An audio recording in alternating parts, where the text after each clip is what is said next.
Olá! Para tentar melhorar os índices educacionais no Estado, em janeiro foi sancionada a lei que institui o Plano Decenal de Educação. Nele estão as diretrizes e metas a serem cumpridas até 2020. E o que deve ser feito para que essas propostas saiam do papel e cheguem às escolas?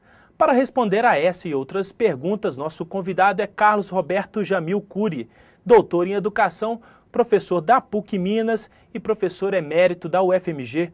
Olá, professor Carlos Roberto, tudo bem? Tudo bem, Denilson. Professor, em linhas gerais, qual a avaliação que o senhor faz do Plano Decenal de Educação?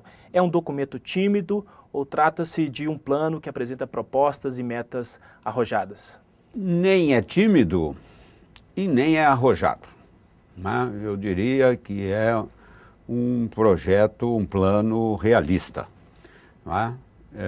Nesse sentido muito colado à realidade e por isso mesmo capaz de ser cobrado, né? Porque ele nem é tímido a ponto de dizer, isto aí está muito pouco, né? E nem é tão ousado assim para dizer, olha, isso é muito, né?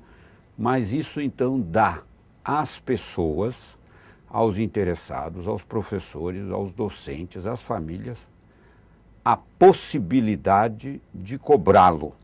Por quê? Por duas razões. A primeira razão é que, na exposição de motivos deste plano, o governador do estado assume que este plano, textualmente, não é um tratado de boas intenções. É um plano para efetivamente ser posto em marcha, posto em ação, primeiro. Segundo, porque este plano, ele contém claramente metas em termos percentuais. 40% em 4 anos, 70% em 6 anos, 20%, enfim, uma série de metas. E a cada 2 anos ele deverá, isso está no corpo da lei, sofrer uma avaliação bianual. Então, Denilson, é muito importante que os professores leiam este plano, tomem-no como uma referência e passem a monitorá-lo. Então, eu diria que seria muito importante, por exemplo, um trabalho do Simpro, que também, talvez em associação com outras corporações profissionais, divulgar este plano. Não para legitimá-lo ou para deslegitimá-lo, mas, sobretudo, para que ele seja cobrado por quem de interesse, porque esse plano ele está vindo praticamente com 10 anos de atraso. Agora, professor, é muito comum, é muito frequente termos planos com muitas metas e elas não serem cumpridas, ou então cumpridas parcialmente. Qual que é o risco desse plano se tornar uma carta de intenções e as metas não serem cumpridas? O risco é os professores, os docentes, as famílias não tomarem-no como um roteiro de viagem. Por que é um plano? Um plano é um percurso, uma trajetória, um itinerário que você faz. E à medida que você chega no objetivo da sua viagem, né, vai diminuindo e você vai vendo o que aconteceu, o que não aconteceu ao longo de uma viagem. E como diz um velho provérbio chinês, né, uma longa caminhada se começa com o primeiro passo. Não há uma longa caminhada sem que você dê o primeiro passo. Então é importante que por mais que este plano possa não ser do sonho dos docentes, ele foi aprovado pela Assembleia. Então é importante tomá-lo a si e dizer, bom, então vamos ver se vai ser cumprido mesmo.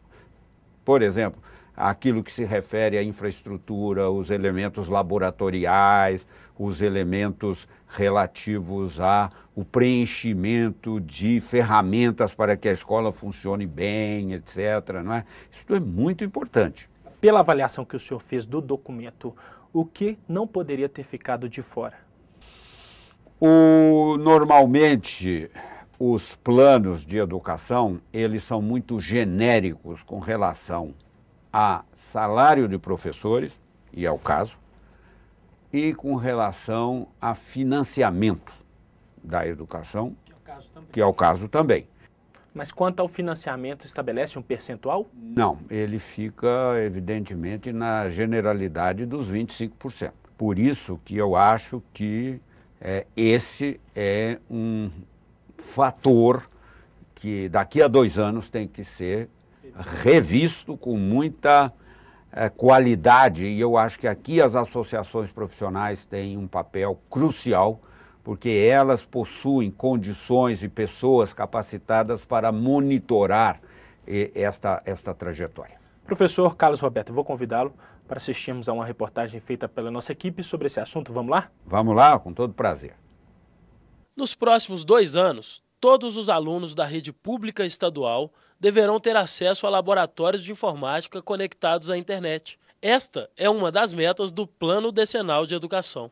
O documento também prevê regularização em até 2 anos dos processos de autorização e funcionamento da educação infantil, que até 2016, todas as crianças e adolescentes de 4 a 14 anos tenham acesso à escola pública.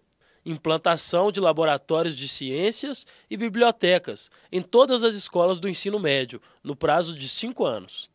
Adequação da estrutura física das escolas públicas às necessidades das pessoas com deficiência. Formar professores da educação básica para suprir a falta de docentes com licenciatura em matemática, português, química, física e outros. Para aperfeiçoar o projeto, foram realizados debates com a participação de especialistas e da sociedade civil. No entanto, muitas propostas ficaram de fora. O movimento social e os sindicatos e os professores, e nós também defendemos durante toda a tramitação do projeto, que seria o pagamento do piso salarial dos professores, baseado no vencimento básico, com a manutenção da carreira.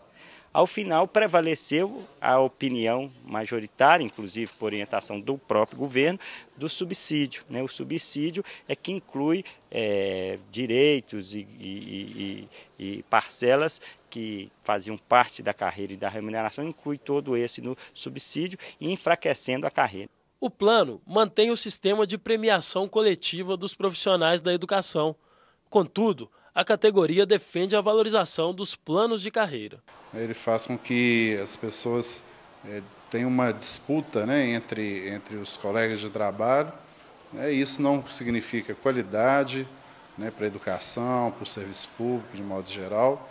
Eu acho que tem que ir além da remuneração, olhar os recursos que o professor tem. Hoje a gente vê nas escolas estaduais, o professor trabalha com quadro de giz e giz. Então, além de remunerar, eu acho que tem que olhar a situação do professor na sala de aula, o sistema de educação. Eu acho que tem que olhar, ir além de remunerar. Remunerar é sempre muito bom, mas ir além dando suporte para o professor. A educação, se não fosse existente, nós não íamos saber ler, não íamos saber escrever, não íamos ter nem trabalho. A educação pode nos garantir um futuro melhor. É preciso que a sociedade continue organizada, porque caso o plano não avance, a cada 2 anos a gente pode cobrar não somente a questão da universalização do ensino básico, mas a questão do investimento, que também não ficou muito claro, a questão da UENG, que precisa de financiamento público para investir na UENG, enfim, as questões que estão colocadas como fundamentais para o avanço da educação no Estado de Minas Gerais. Então, em síntese, eu penso que foi um avanço, mas um avanço que precisa ser permanentemente acompanhado, porque não basta só estipular metas, é preciso que as metas sejam cumpridas, e para serem cumpridas precisa de acompanhamento, pressão e organização da sociedade civil.